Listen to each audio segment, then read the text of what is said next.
When portable electronic devices became prevalent, street robberies of youth went way up. Well, why is that? Because offenders respond to incentives, right? People who offend on a more or less regular basis, robbers, burglars, arsonists, do so not simply for purposes of personal consumption.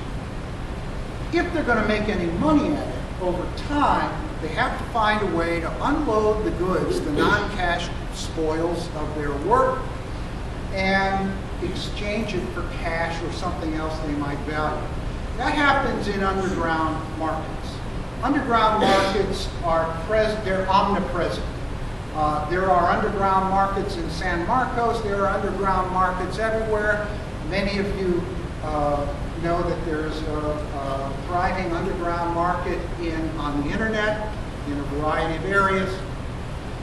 These are places where people exchange goods for cash or goods for other goods of value off the books. Most underground economic activity is relatively non-serious. Much of it is certainly not criminal.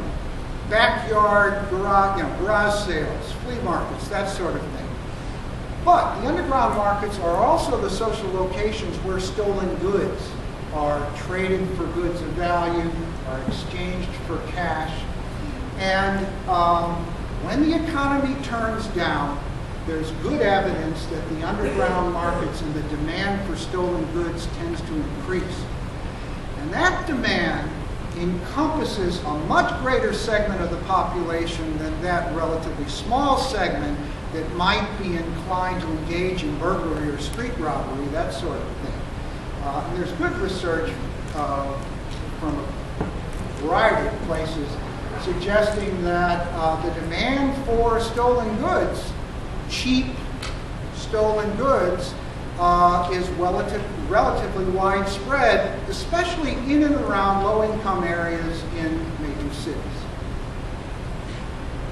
So the demand for stolen goods tends to increase during economic downturns. Consumers, to use the economist's term, trade down, some do, and do more of their shopping, if you will, in the underground economy. Stolen goods fit the classic definition of an inferior good in economic terms. Inferior goods are goods with respect to which the demand increases for the good as aggregate incomes fall. The single best example historically of an inferior good is the potato. When aggregate income falls, people's diets become starchier and the demand for potatoes increases.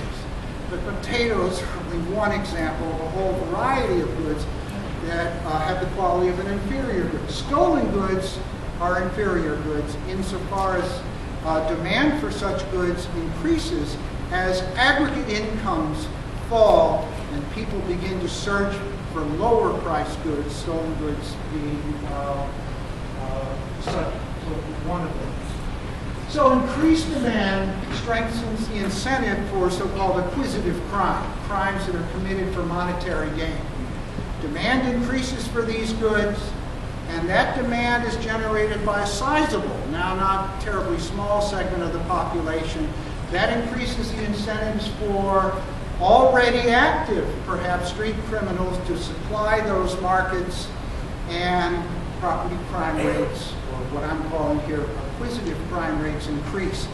That's a mechanism, it seems to me, that is much more plausible for linking changes in economic conditions to crime than this simple or simplistic notion that as the economy turns down, people turn to street crime in order to supplement or replace income. It's Friday evening, and if I don't really want to talk about the details of my research, you don't want to listen to it. So I'm going to go rather quickly through some of the recent research I've done that is an attempt to substantiate some of these assertions I've made. Let me suggest that I've done quite a bit of research over the last several years to try to evaluate these propositions with evidence.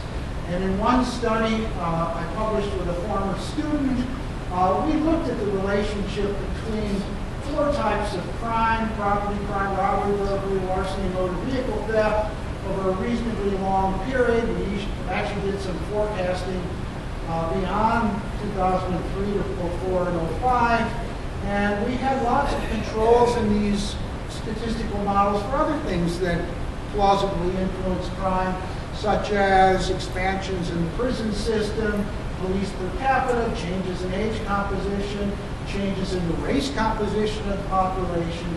We also include in here the rate of unemployment to compare it with other economic indicators.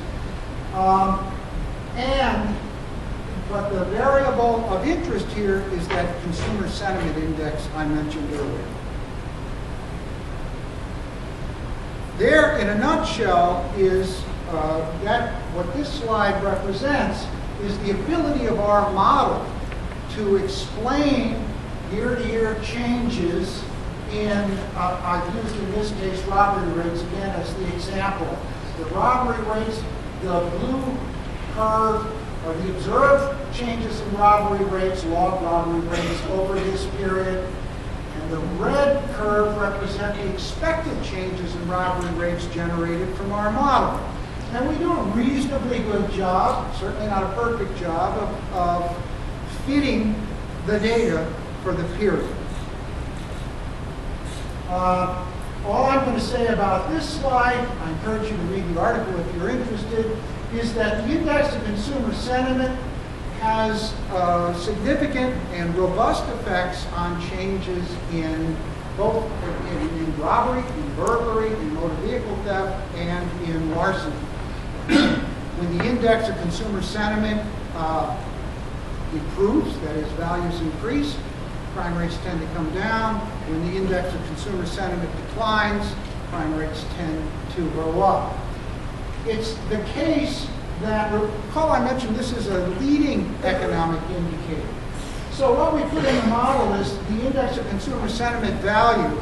At the same year, we have the crime rate in the model, and we put last year's index value in there too. Because recall, persons are asked in those consumer surveys, what do you think your economic circumstances will be a year from now?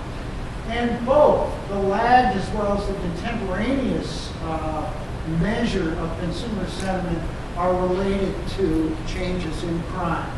We find very small and less consistent effects for unemployment, pretty much